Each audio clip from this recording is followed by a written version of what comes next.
at-thaharah. Kalau dalam pertemuan yang lalu kita sudah membahas tentang thaharah anin najasah, bersuci dari hal-hal yang dihukumi najis keterkaitan dengan sholat kita. Maka di dalam pertemuan ini saya ingin membahas tentang thaharah anil hadasil asghar, atau bersuci dari hadas kecil. Di dalam kitab Kifayatul Ahyar dijelaskan, istaratu li sihhatis shalah at-thaharah anil hadas, bahwa disyaratkan bagi sahnya sholat itu at-thaharah anil hadas, bersuci dari hadas.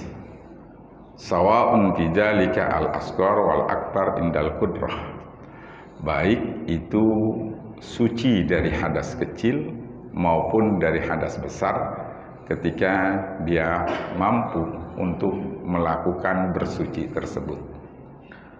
Jadi salah satu dari syarat sahnya sholat, di samping suci anin najasah, suci dari najis, baik pada pakaiannya, pada tubuhnya, pada tempat dia sholat, juga harus suci dari hadas, baik hadas kecil maupun hadas besar, kalau dia mampu.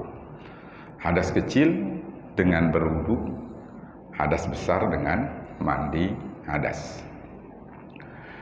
Nah, di dalam pertemuan ini yang ingin saya bahas terlebih dahulu adalah tentang bersuci anil hadasil asghar, bersuci dari hadas kecil, yaitu dengan berwudu. Penting sekali untuk kita perhatikan keterkaitan dengan masalah wudu ini, karena ini hubungannya dengan sah dan tidaknya sholat yang kita lakukan. Di dalam sebuah hadis yang diriwayatkan oleh Imam Muslim dari Ibnu Umar dikatakan, la yaqbalullahu sholatan bi ghairi tuhurin, Allah tidak terima sholat bi ghairi tuhurin, dengan tanpa bersuci. Di dalam riwayat yang lain yang diriwayatkan oleh Imam Muslim dari Abi Hurairah, la yuqbalu sholatu ahadikum idza ahdasa hatta yatawaddo, tidak akan diterima sholat salah seorang dari kamu idza ahdasa, kalau dia berhadas, hatta yatawaddoa, sehingga dia berwudu. Jadi penting sekali kita memahami tata cara wudu yang benar agar sholat kita sah, dan kita berharap bisa diterima sholat kita oleh Allah Subhanahu wa Ta'ala. Karena kalau wudu kita tidak sesuai, wudu kita tidak benar, ya tetap berarti hadas kita belum hilang. Kalau kemudian kok kita sholat padahal wudu kita nggak benar, ya berarti sholat kita tidak sah. Nah, makanya penting sekali kita berbicara tentang seputar masalah wudu.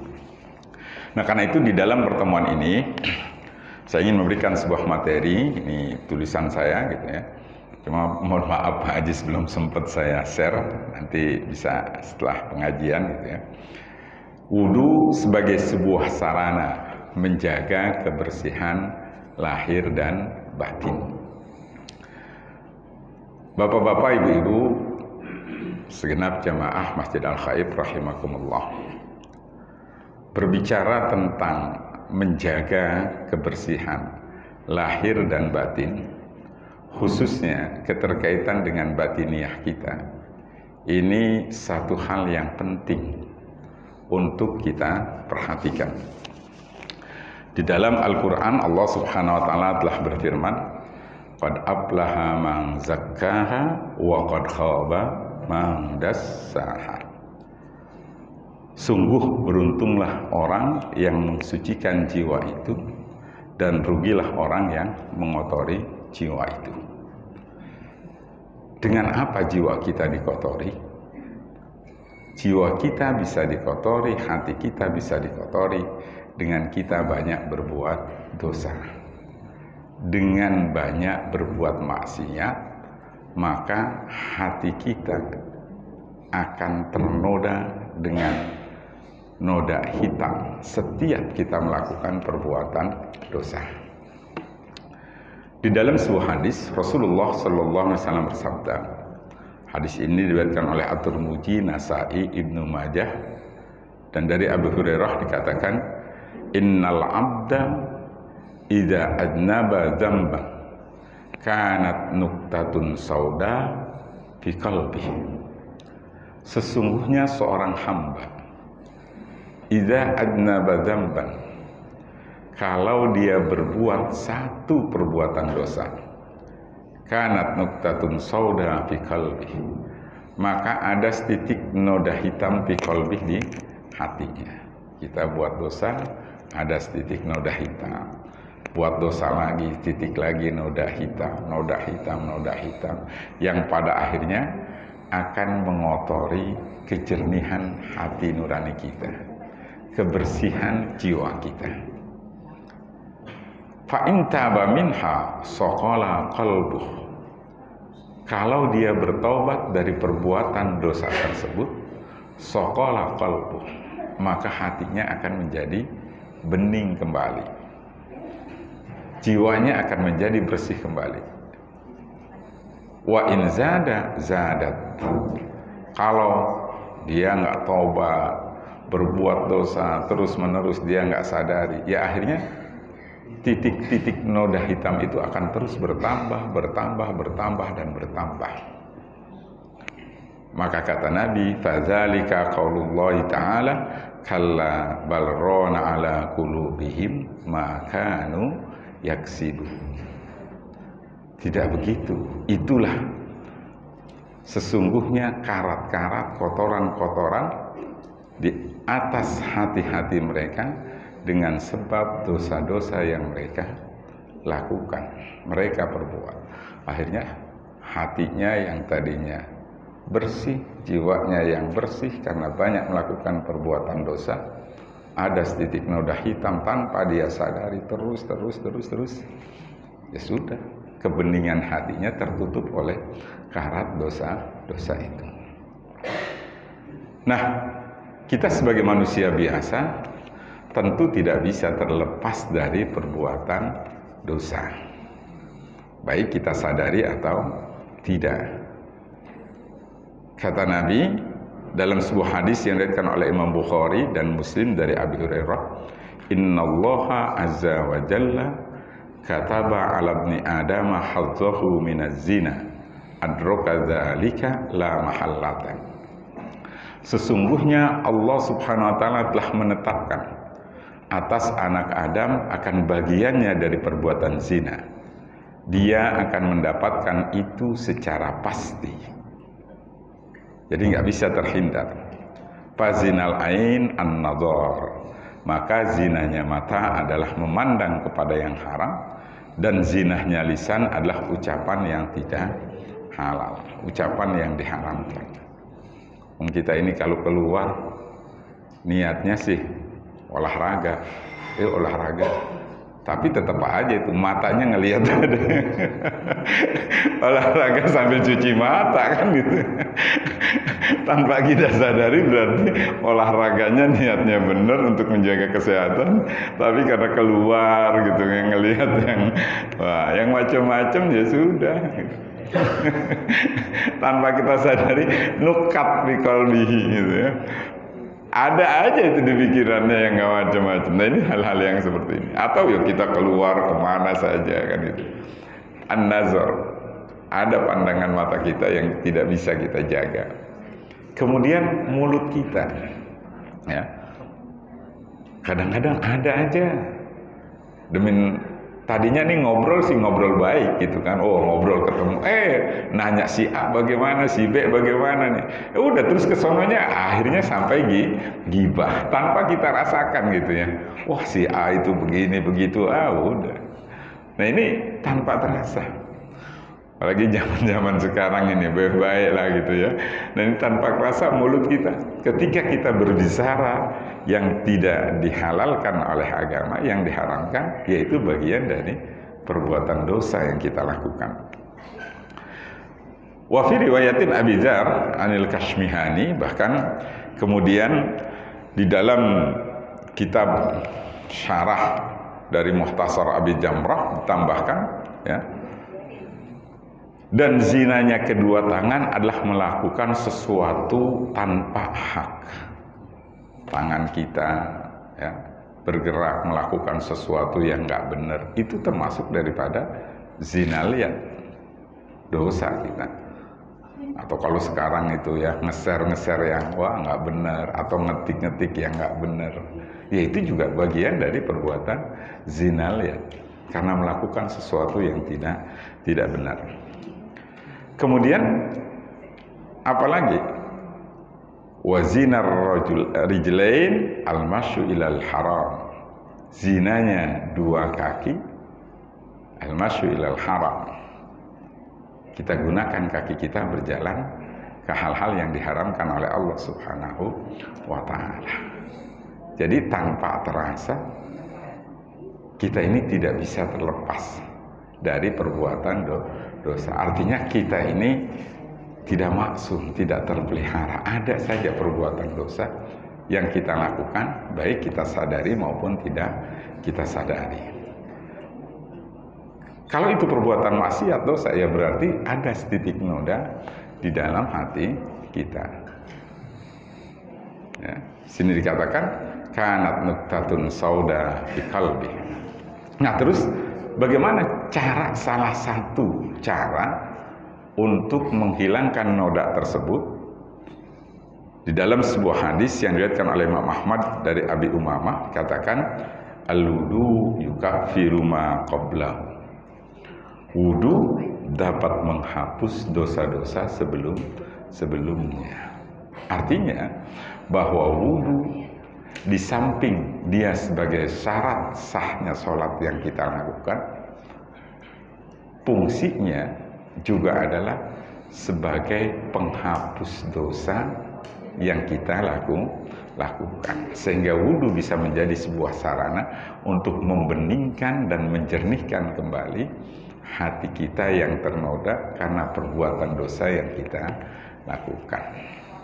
Maka wudu bukan saja sekedar membasuh lahiriah kita, anggota lahir kita, membersihkan anggota lahir kita, tapi wudu juga bisa menjaga kebersihan batiniah kita, membeningkan kembali hati nurani kita. Kalau wudu yang kita lakukan itu sesuai dengan apa yang disampaikan oleh syariat. Nah, karena itu maka dalam pertemuan ini saya ingin membahas sisi wudu dari kajian fikihnya. Bapak-bapak, ibu-ibu, hadirin dan hadirat segenap jamaah Masjid Al-Khaib rahimakumullah. Bagaimana sih wudu itu? Dalam wudu yang dimulai secara lahiriah, membasuh muka sampai dengan kaki, ada yang secara hukum dia adalah merupakan keperluan atau rukun, ada yang hukumnya sunnah. Tentu berbeda dampaknya. Kalau itu keterkaitan dengan hukumnya perdu atau rukun, maka kalau kita tinggalkan, wudu kita tidak sah. Kalau wudu kita tidak sah, maka sholat kita juga tidak sah. Tadi dalam hadis dikatakan, la yaqbalullahu sholata ahadikum idza ahdasa hatta yatawaddo. Berbeda dengan sunnah. Kalau sunnah sifatnya adalah bagian dari isbagul wudu, penyempurnaan dari wudu itu sendiri. Seandainya ternyata dia tidak dilakukan, maka wudunya tetap sah. Nah, ini yang harus dibedakan. Maka kita harus tahu di dalam rangkaian wudu itu mana yang fardu, mana yang sunnah. Jangan sampai kemudian kita nggak ngerti. Makanya kalau di dalam kitab Sarah Sitin itu dikatakan man shalla jahilan bi kaifiyatil wudu'i was shalah lam tasihha sholatuhu. kalau seseorang itu dia sholat jahilan bikaifiyatil wudu was sholat, tapi dia nggak ngerti bagaimana tata caranya wudu, bagaimana tata caranya sholat. Dia pikir wudu ya udah, yang penting basuh muka, basuh tangan, basuh kaki, selesai. Dia nggak ngerti tata caranya wudu, dia nggak tahu fardu wudu dan sebagainya. Maka lam tasihha sholat, sholatnya enggak sah. Makanya penting sekali kita memahami tentang wudu. Nah, di dalam kitab Kifayatul Ahyar dikatakan wa faraidul wudu sittatun.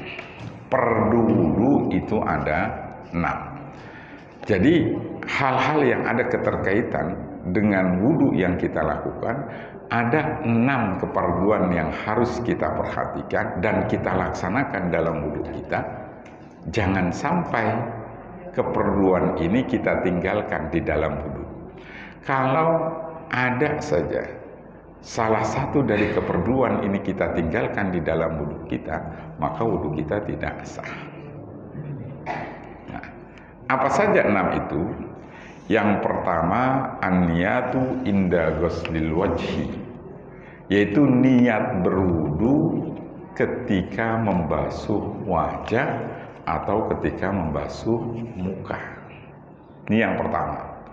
Dalam konsep fikih Syafi'iyah, saya katakan Syafi'iyah, ya, itu yang pertama dari fardu wudu.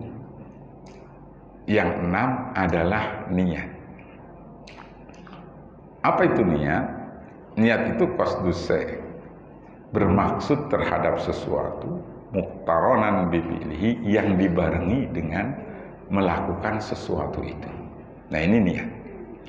Wa mahalluha al-qalbu, dan tempat niat itu di dalam hati. Di dalam wudu, mana awal permulaan wudunya? Awal permulaan wudunya adalah ghuslul wajhi, membasuh wajah. Sesuai dengan firman Allah Subhanahu wa taala, ya ayyuhalladzina amanu idza qumtum ilas shalah faghsilu wujuhakum. Berarti pertama sekali ketika kita dalam wudu adalah membasuh wajah. Dan niat ini berarti harus dibarengi dengan awal dari wudu tersebut. Berarti niat harus dibarengi dengan membasuh wajah atau membasuh muka. Apa yang menjadi dalilnya? Yang menjadi dalilnya adalah hadis Rasulullah Sallallahu Alaihi Wasallam. Kata Nabi, innamal a'malu bin niyat. Nah, di dalam kitab Syarah Sitin dikatakan bahwa takwil dari innamal a'malu bin niyat ay innama sihhatul a'mal. Sahnya amal itu bin niyati, dengan niat. Kenapa disyariatkan niat di dalam ibadah ini? Di dalam sholat ada niat, puasa kita niat, haji, hampir semua ibadah kita diawali dengan niat. Litamyizi bainal adah wal ibadah, untuk membedakan apakah yang kita lakukan itu hanya sebatas adat, kebiasaan, atau itu ibadah. Dengan adanya niat, maka kita meyakini apa yang kita lakukan ini adalah sebuah ibadah. Itu fungsinya niat. Nah, di dalam wudu orang membasuh muka banyak, cuci tangan banyak. Wah, dia gerah kepanasan, terus tangannya kotor, udah dia basuh muka, dia basuh tangan. Apakah itu dikatakan wudu? Tidak. Tapi ketika dia niat di awal membasuh mukanya untuk berwudu, untuk melaksanakan wudu yang memang dianjurkan, disyariatkan, maka itu menjadi nilai ibadah. Maka yang pertama adalah niat. Ini pentingnya niat. Niat itu ketika awal membasuh wajah. Wa mahalluha al-qalbu, dan tempat niatnya itu ada di dalam hati. Wa talaffuz biha sunnah. Ini semua pengertian niat di dalam konsep fikih begitu. Melafadzkan niat, mengucapkan niat itu hukumnya sunnah, bukan niat itu sendiri. Jadi wa mahalluha al-qalbu. Kenapa disunnahkan melafadzkan niat? Dijelaskan liyu'awwinal lisan al-qalba, supaya mulut kita ini bisa membantu mengingatkan hati kita ketika nanti nih niat. Niat wudu ini ada berbagai macam ya. Dijelaskan di dalam fikih, bisa kita katakan nawaitu fardhol wudu, boleh. Jaku niat melaksanakan keperluan wudu lillahi ta'ala. Boleh juga nawaitu raf'al hadasil asghar, biasanya kita begitu. Silahkanlah mana yang biasa mau ya. Itu boleh beberapa versi niat. Ayyan wiya fardal wudu au ada al wudu. Nawaitu ada al wudu ya, boleh itu juga seperti itu. Nah, ucapan ini hanya sebatas sunnah. Sedangkan yang terpenting adalah hatinya. Saya berikan satu contoh begini. Ketika kita mau wudu, diawali dengan niat ya. Ini sebelum kesunahan ya, fardunya. Saya bicara tentang fardunya dulu. Maka silahkan boleh kita niatin talafud bin niat. Nawaitul wudu'a atau nawaitul wudu'a li raf'il hadasil asghar boleh, atau nawaitu raf'al hadasil asghar boleh, atau nawaitu ada al wudu'i fardholillahi ta'ala, silahkan. Nah, begitu air itu kita ambil, kemudian kita letakkan di wajah kita, pertama wajah ini, maka saat itu hati kita harus niat. Sejaku niat berwudu perlu karena Allah Ta'ala, atau sejaku niat melaksanakan keperluan wudu karena Allah Ta'ala, atau sejaku niat untuk menghilangkan hadas kecil ya, fardu karena Allah Ta'ala. Jadi dibarengi niat itu indah ghuslil wajhi. Ketika air itu sampai ke wajah kita, disitulah hati kita niat berwudu. Jadi bukan cuma talafuz, bukan cuma mengucapkan.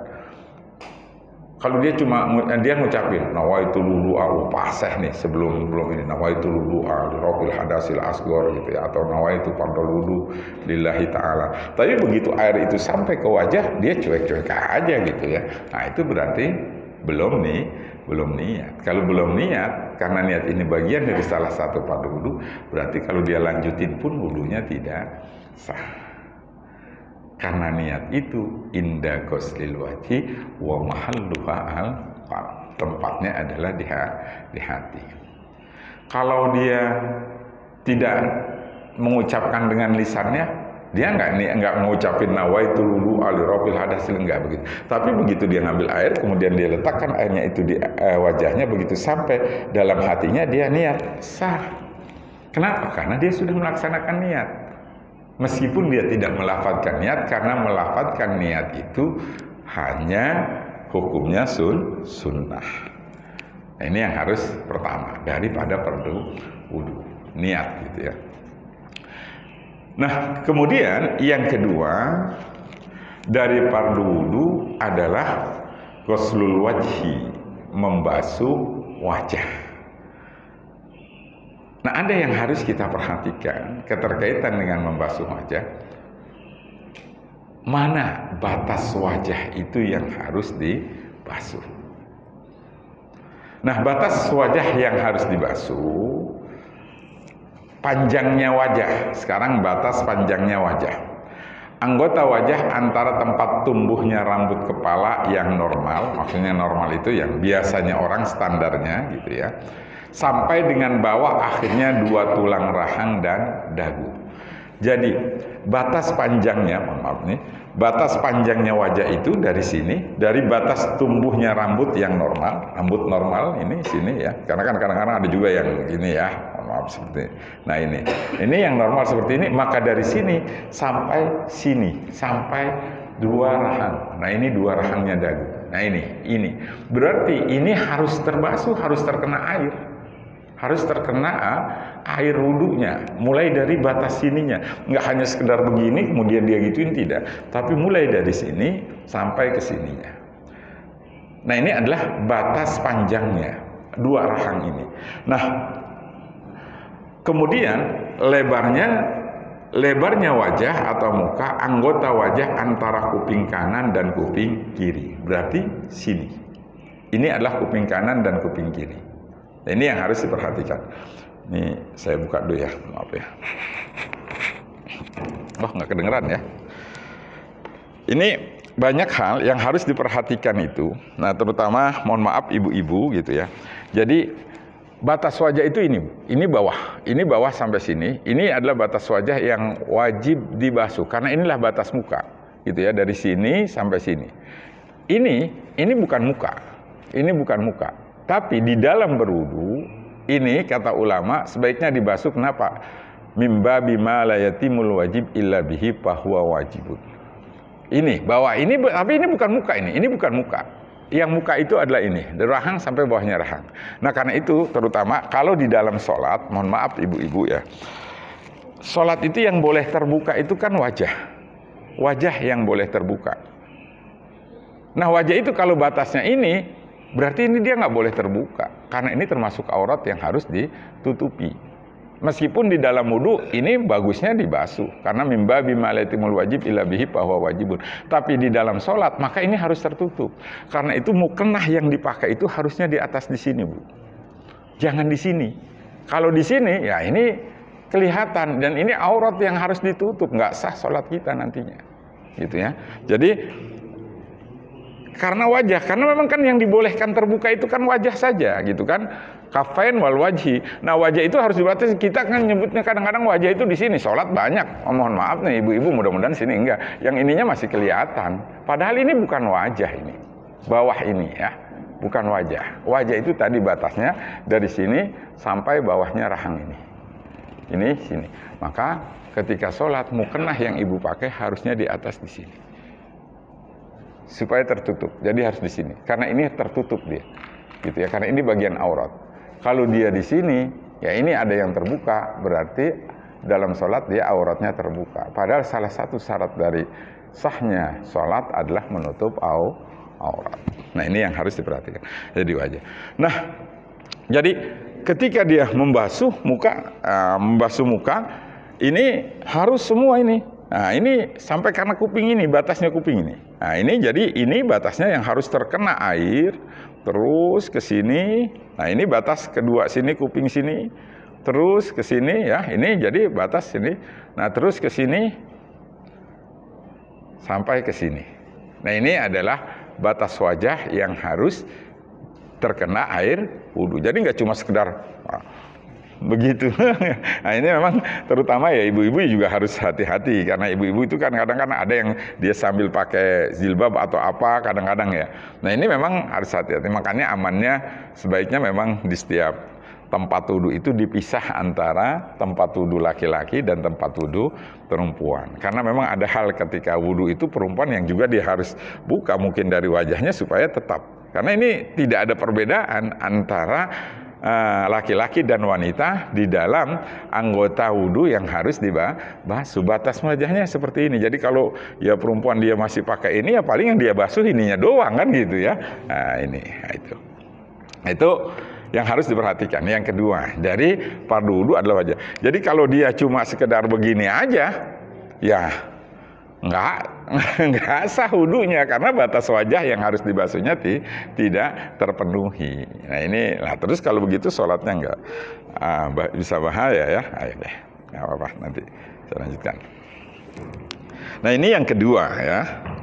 Yang kedua dari fardu wudu adalah membasuh wajah atau muka dan batas yang harus dibasuh tadi. Ya begitupun kalau kemudian ya dia gosok semua gitu ya. Ini semua yang ada di sini harus terkena ini ya, terkena air wudu. Nggak boleh ada penghalang wudunya, tidak boleh. Ya, ibu-ibu kalau pakai make up-nya lipstick ya. Nah ini bibir bebek nih. Karena ini hamratus safatain, merahnya bibir, ini masih termasuk wajah yang harus terkena air wudu. Hamratus safatain di dalam kitab Sarah Sitin dijelaskan itu. Jadi kalau pakai lipstik yang anti air, wah ini bisa. Berarti air wudunya nggak kena nih.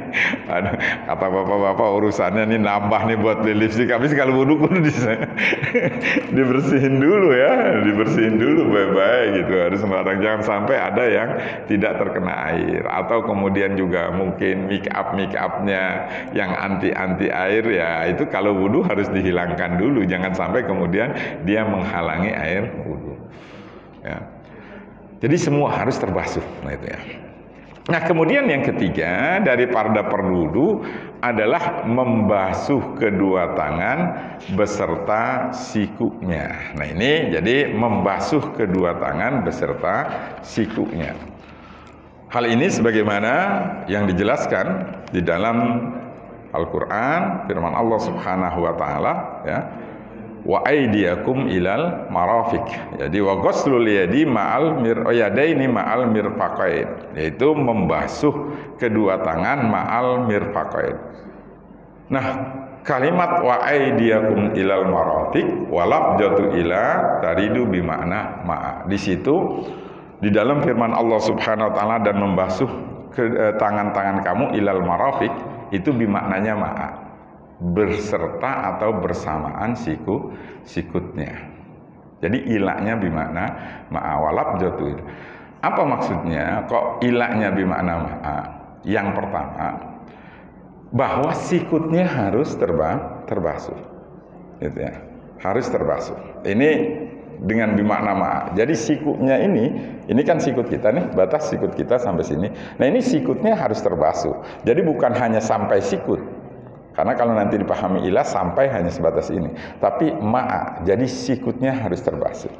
Kemudian yang kedua, ya dengan makna ma'a itu juga supaya kita tidak terlalu kaku dalam memahaminya bahwa membasuh tangan itu ya karena ilal marafiq berarti harus dimulai dari asobi sampai siku. Nggak bisa kalau dari sikut dulu ke bawah. Nah, itu supaya tidak kaku. Karena kalau ma'a ya yang penting dia terbasuh bagaimanapun caranya, mau dari sini atau ke sini atau dari sini ke sini. Nah, ini jadi bagaimana sih? Mohon maaf ya, saya buka juga nih supaya lebih jelas.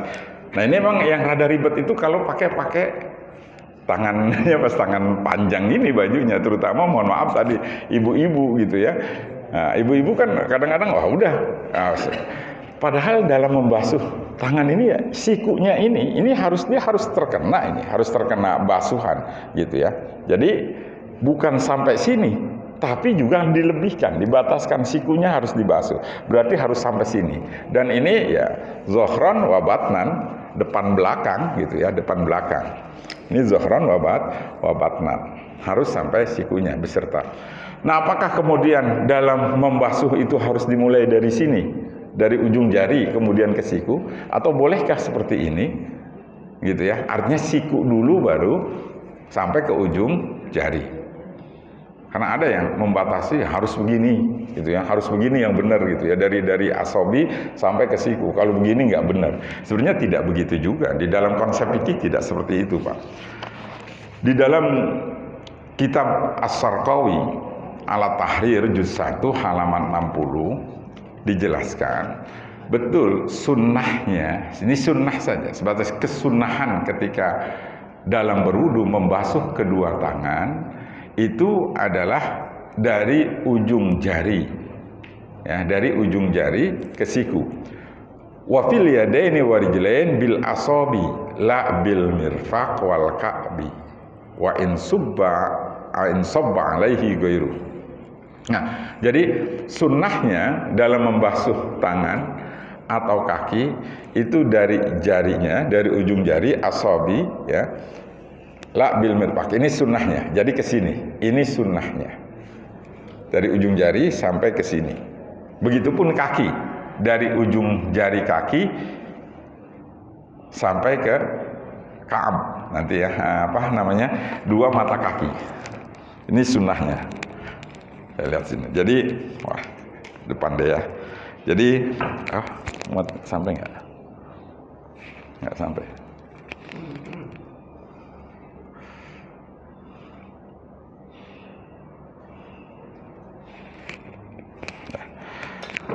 Jadi, sunnahnya memang kalau kaki pun dari jari-jari kaki sampai sampai mata kaki, jari kaki. Itu kalau memang proses air yang kita gunakan bukan yang ada hubungannya dengan dikucurkan. Ya seperti kalau kita mungkin wudunya di air kulah gitu ya, airnya kulah banyak. Nah ini memang begini, kita ambilnya seperti ini, kan gitu ya. Ya kaki juga sama kan gini dulu gitu. Nggak bisa kalau di air atau di sungai air yang mengalir ya memang kita ginikan kan seperti ini. Nah inilah dari sini kan seperti itu sampai ke sini. Kaki pun sama. Nggak bisa kalau di kolam kemudian gini dulu kan nggak bisa gitu ya. Tapi bagaimana kalau kita itu kan kebanyakannya keran air yang ngocor. Kalau begini kayaknya ribet juga kan gitu ya. Makanya kemudian di dalam kitab Asy-Syarqawi 'ala Tahrir dikatakan wal mu'tamad annahu in sabba alaihi ghairuhu yabda'u bil mirfaq wal ka'bi. Menurut pendapat yang lebih kuat, yang mu'tamad, justru kalau airnya mengucur itu kok dia begini, itu adalah pendapatnya dhaif. Qauluhu wa in sabba alaihi ghairuhu dhaifun. Itu adalah pendapat yang lemah. Wal mu'tamad yang unggul yang kuat annahu in sabba alaihi ghairuhu yabda'u bil mirfaq wal ka'bi.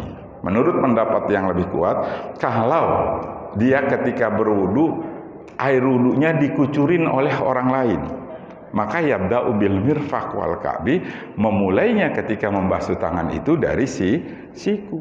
Ya seperti ada orang ngucurin kita air, kan karena dia mengucur seperti ini, nggak mungkin kalau kita begini masih sulit. Makanya dia mulai saja dari sini, dari bil mirfaqnya, ya nggak apa-apa ke sini gitu ya. Jadi nggak harus semuanya begini, tidak. Ketika itu dikucurin, ya begini, mulai dari sini, mulai dari sikutnya. Ini adalah pendapat yang utama yang dijelaskan di dalam Asy-Syarqawi 'ala Tahrir. Ya begitupun berarti ketika kaki, mohon maaf, ya berarti ya sudah dari atas ke bawah dari ka'bu. Nah kemudian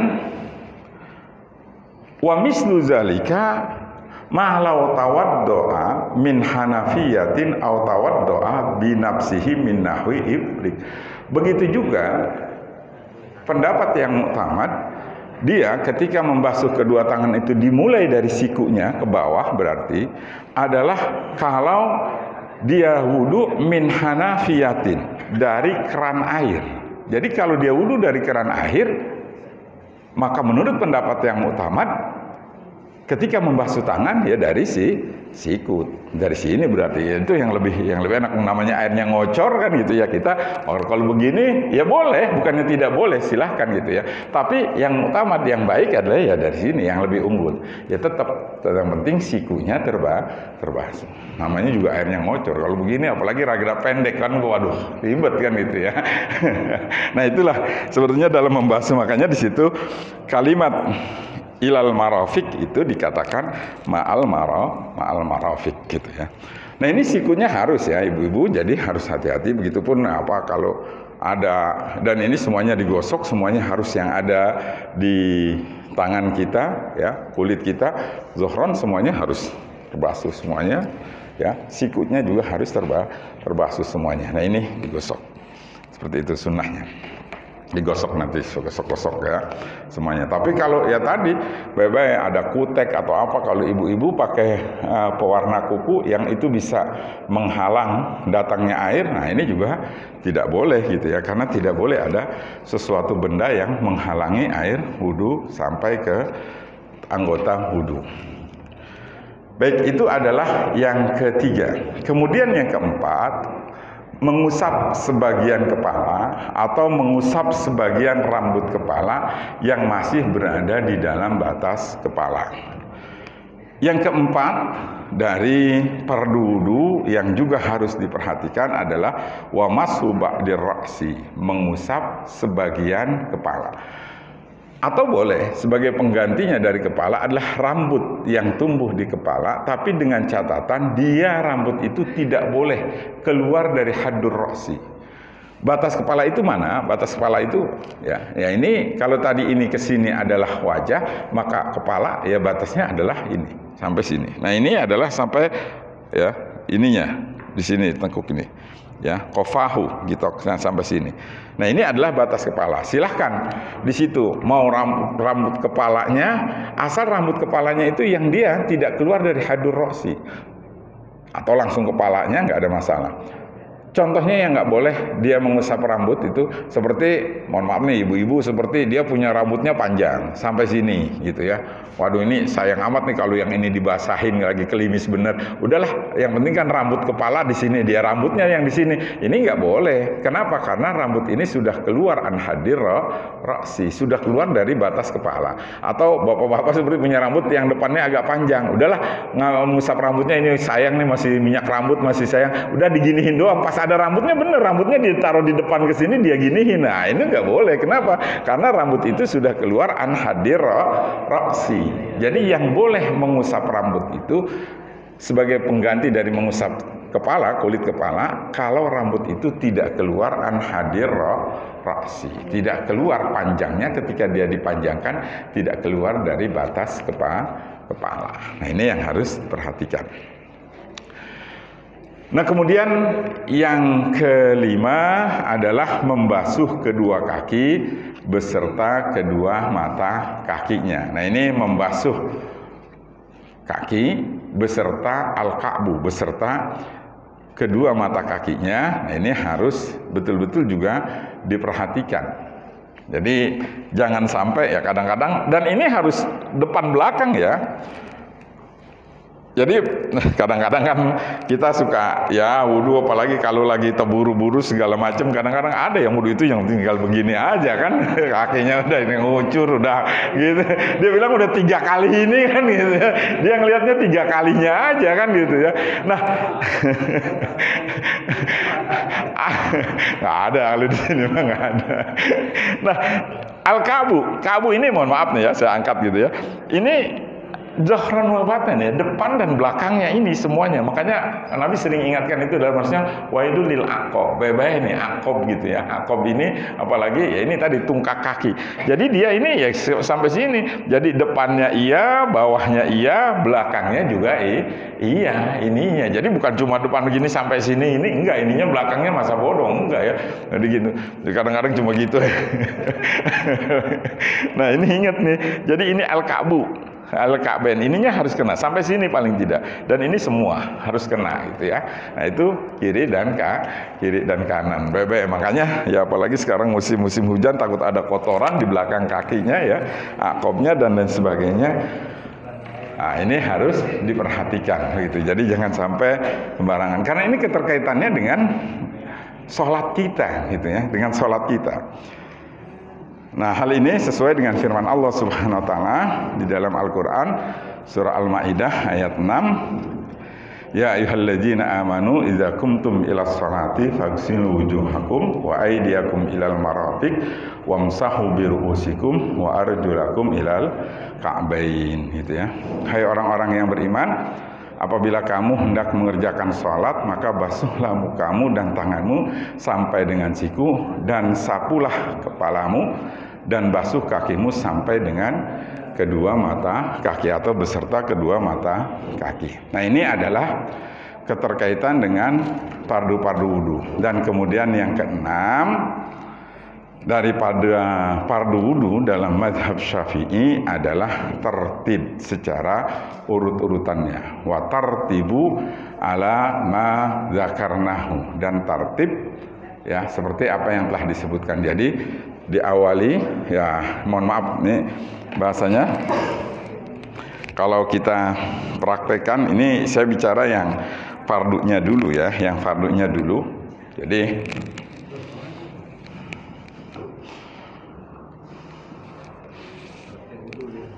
ya.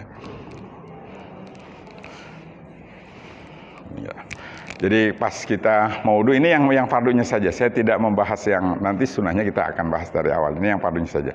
Jadi kita awali, anggaplah kita ini sudah mau membasuh muka.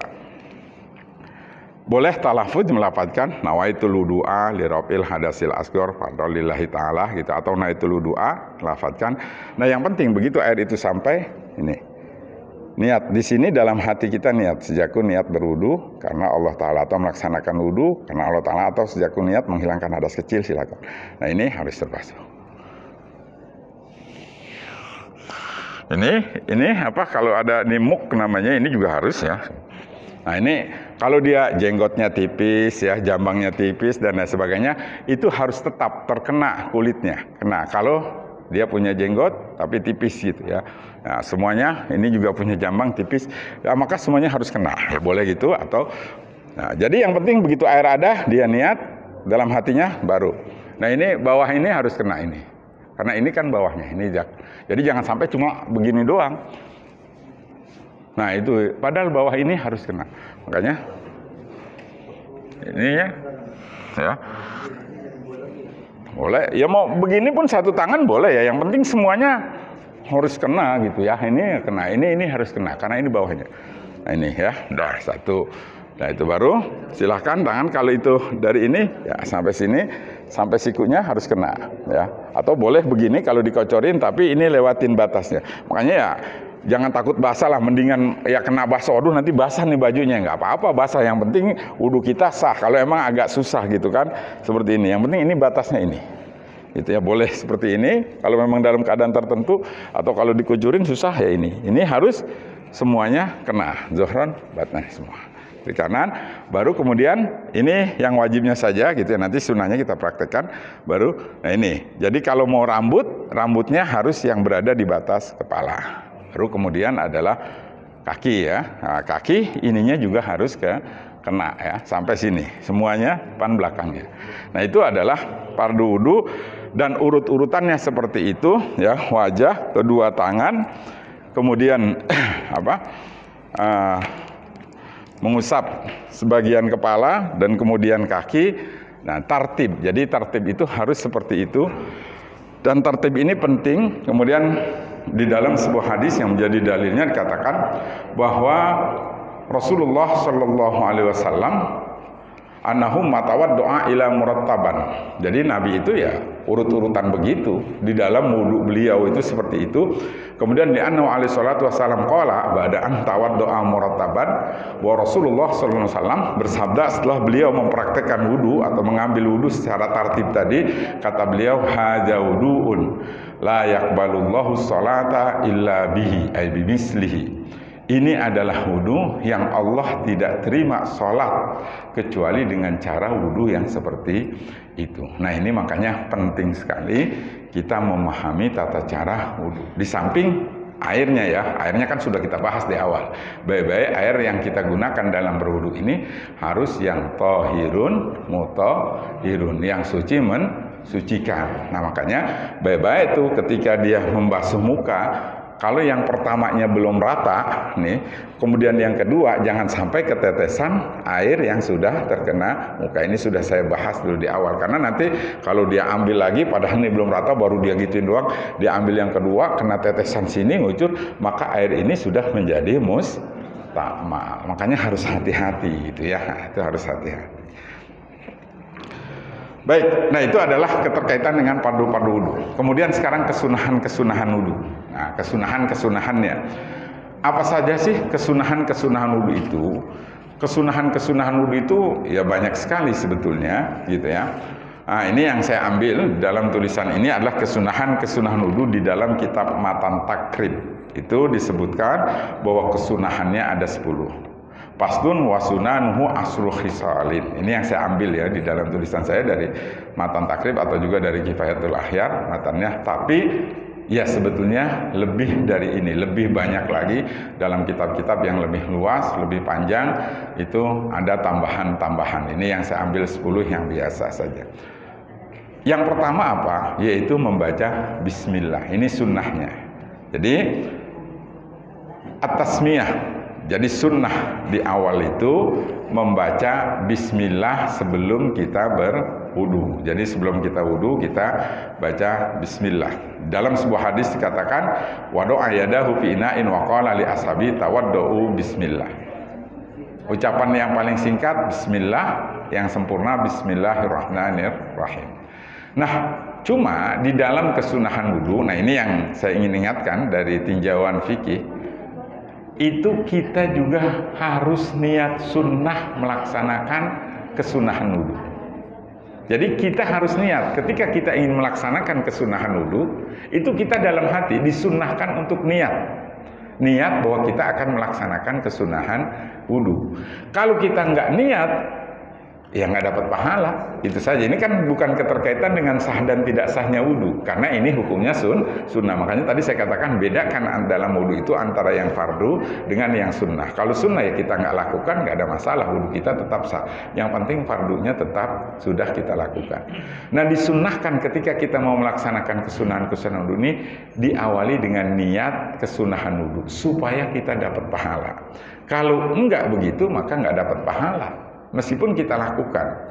Di dalam kitab Al-Bajuri juz 1 halaman 47 dikatakan, wa yundabu ayyanwiya sunanal wudu'i inda ghuslil kafain liyahsulalahu sawabus sunan allati qabla ghuslil wajhi.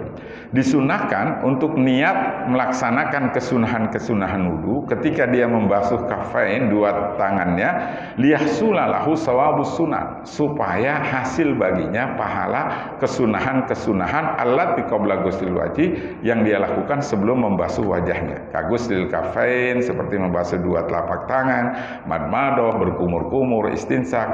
Fa illam yanwi haji sunnah, kalau dia tidak niat tentang kesunahan ini, lam yahsullahu sawabuha, maka tidak hasil baginya sawabuha, pahala kesunahan-kesunahan tersebut. Nah ini jadi sunnah, ini yang pertama. Nanti saya praktekkan ketika keterkaitan dengan kesunahannya ya bareng. Membaca bismillah di awalnya, bismillahirrahmanirrahim, itu yang sempurnanya. Bahkan disunahkan juga di dalam kitab lain seperti ana dan misalnya a'udzubillahi minasyaitonirrajim, bismillahirrahmanirrahim. Kemudian termasuk berdoa di dalamnya alhamdulillahilladzi ja'alal ma'at tahur, itu yang paling singkat. Ada yang panjang juga, silahkan. Membasuh dua telapak tangan sampai dengan pergelangan tangan sebelum memasukkan keduanya ke wadah tempat wudhu. Itu kalau ngambil, tapi tetap basuh. Nah, sunnahnya kafain ini sampai pergelangan tangan, ilal ku'aid. Ini kita bahas. Nah, caranya, kaifiyahnya, banyak kaifiyahnya. Sebetulnya yang penting kita basuh seperti ini aja udah dapat kesunahan. Cuma yang kaifiyahnya yang lebih afdol adalah begini cara basuhnya. Jadi batnul kafil yusra ila zahril yumna. Nah ini seperti ini basuhnya. Nah ini ya, baru kemudian seperti ini. Kemudian berkumur, itu sunnahnya ya, berkumur-kumur. Semuanya itu sunnah. Kemudian menghisap air ke dalam hidung atau istinsak dan menyemprotkannya kembali, itu juga adalah sunnah gitu ya. Nah, kesunahan-kesunahannya wal madmadoh wal istinsak ya. Hal ini juga di dalam sebuah hadis yang diriwayatkan oleh Imam Muslim, liqauli sallallahu alaihi wasallam asrun minas sunnah wa anda minha al-madmadoh wal istinsak, 10 dari kesunahan, dan beliau menghitung al-madmadoh berkumur dan istinsak menghisap air ke dalam hidung dan menyemprotkannya kembali, itu adalah bagian dari kesunahan dalam berwudu. Hadis diriwayatkan oleh Imam Muslim. Kemudian apalagi mengusap seluruh kepala atau seluruh rambut kepala, itu sunnah. Kaifiyahnya, kalau dia punya rambutnya itu yang ikal, yang bulak-balik, maka dia letakkan di sini. Ini di sergonya. Nah ini. Kemudian setelah sampai sini, dia balikin lagi. Nah itu kaifiyahnya, kesunahannya begitu. Tapi kalau dia botak, nggak ada rambutnya atau rambutnya pendek dan lain sebagainya, begini aja udah cukup gitu ya, satu kali saja. Tapi kalau dia yang ikal bisa bulak-balik, maka sunnahnya sampai sini, kemudian dibalikin lagi. Kita praktikkan ya. Kemudian mengusap kedua kuping bagian luar dan dalamnya dengan air yang baru. Kuping ini termasuk sunnah, ngusap kuping ini. Nah, dia dengan bima'in jadidin, dengan air yang baru, bukan dengan bekas tadi kepala. Nah, caranya, kaifiyahnya yang bagus bagaimana, yang sesuai dengan afdol kaifiyahnya, ininya dimasukin, jarinya dimasukin, ini yang buat lepit-lepitan di kuping. Nah, kemudian jempolnya di sini, di belakang kuping. Nah, ini di belakangnya, zohronya. Nah, ini jadi gitu. Baru setelah itu ditempelkan begini. Nah, itu adalah sunnahnya seperti itu di kuping. Kaifiyahnya yang sunnah gitu ya. Kemudian menyela-nyelakan jenggot yang tebal dan menyela-nyelakan jari kedua tangan dan jari kedua kaki. Itu juga sunnah. Kalau memang tanpa disela-selain, airnya sudah mengena. Kalau airnya nggak bisa mengena tanpa dia bantu dengan sela-selain jari, wah itu menjadi wajib. Ya, jenggot yang tebal, nah, sunnahnya dari belakang, dari bawah. Nah, ini seperti ini. Kalau jenggotnya tebal gitu ya. Nah, itu sunnahnya seperti itu.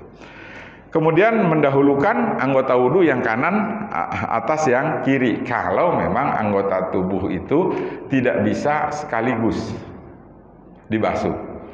Kalau dia bisa sekaligus dibasuh, nggak usah, nggak sunnah kiri kanan. Contohnya mana? Pipi. Kita kan punya pipi kiri, punya pipi kanan, punya pipi kiri. Nggak harus kemudian kiri dulu yang diberesin. Ya udah itu mah sekalian gitu ya. Nah kalau tangan ya kaki kanan dulu, sunnah baru kiri. Kuping bagaimana? Karena dia bisa sekalian. Nggak harus kuping kanan dulu begini, baru kuping kiri baru, nggak harus. Udah langsung sekalian gitu ya. Nah itu sunnahnya. Kemudian bersuci 3 kali berturut-turut dalam mensucikan antara anggota wudhu. Artinya berturut-turut itu jangan kemudian setelah basuh muka diam dulu atau ngobrol dulu sama teman, nggak boleh juga itu ya. Ngobrol dulu baru terusin lagi gitu. Tadi nggak terusin lagi, janganlah. Ya, ini juga nggak boleh, termasuk sunnahnya dalam berwudhu, dia tidak berbicara. Jadi kalau ini saya coba praktekkan dengan yang sunnah-sunnahnya, termasuk kesunahan-kesunahan wudhu di dalamnya gitu ya.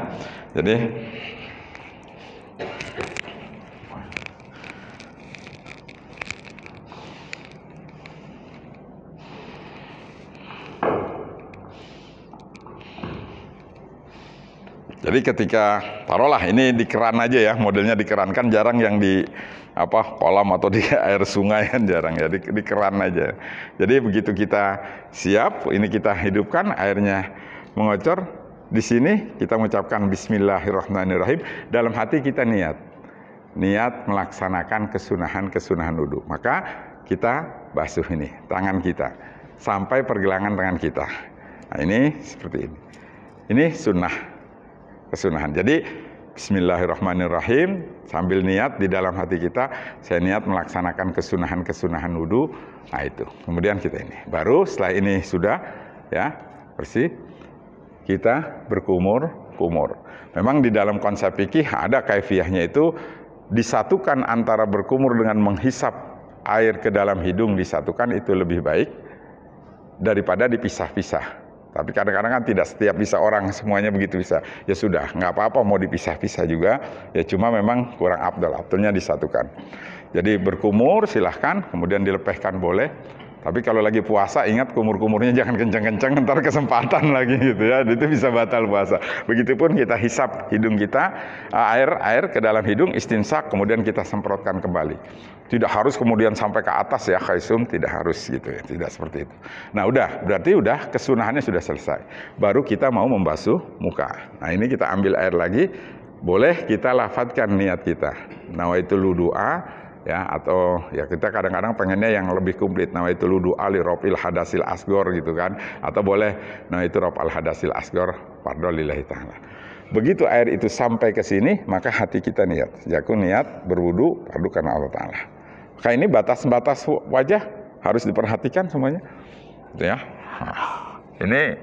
Ininya di sini juga supaya kena ya, atau seandainya satu tangan boleh nggak? Ya boleh aja. Yang penting semua batas wajah ini, sini di bawah ini sampai sini ini kena semua. Makanya tadi kalau bisa ya begitu semua. Ini kan biar kena semua gitu. Tapi satuan gini juga boleh. Tapi ini yang baiknya. Nah udah 3 kali ya itu kita lakukan. Kemudian air wudhu ini sampai ke siku. Sikutnya harus sampai juga. Ya. Kiri kanan. Nah ini kalau digosok-gosok ya harus, kalau memang itu juga sunnah. Nah baru kemudian masuk roksi. Sunnahnya, nah ini setelah kita ambil air ini kalau memang kita punya yang balik ini sampai sini, jadi ini di sini balikin lagi, itu 1 gitu ya. Jadi 1 lagi, ambil air lagi 2 ya. Nah ini 3, itu kalau dia punya rambut yang bulak-balik. Kalau tidak, ya rambutnya pendek, nggak usah bulak-balik, ya begini aja sudah cukup. Nah baru kemudian kuping. Nah ini yang dia masukin ilsimahaihi ya. Nah ini sini, jadi jempolnya ada di sini. Jempolnya di sini. Nah ini yang kemudian buat lepitannya kuping.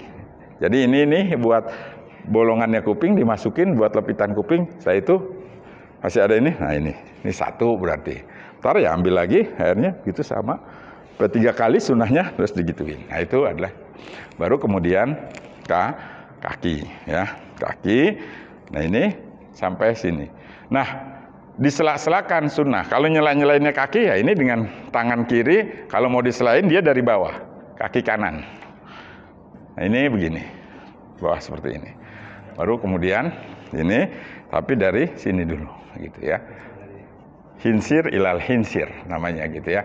Nah itu seperti itu. Kalau itu dengan kesunahannya yang sempurna gitu ya, dengan kesunahannya seperti itu.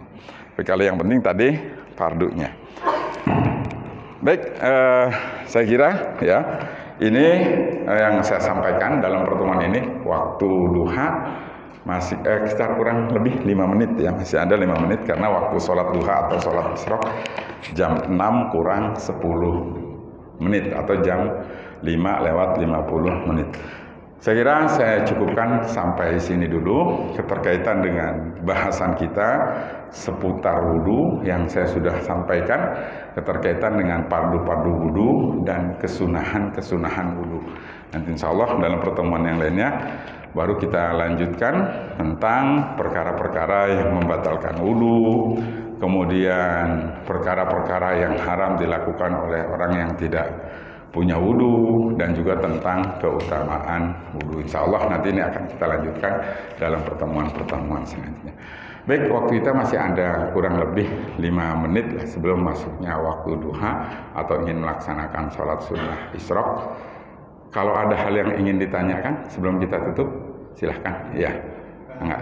Ibu-ibu. Wah, ibu-ibu dulu. Ibu-ibu diduluin. Yang laki-laki harus.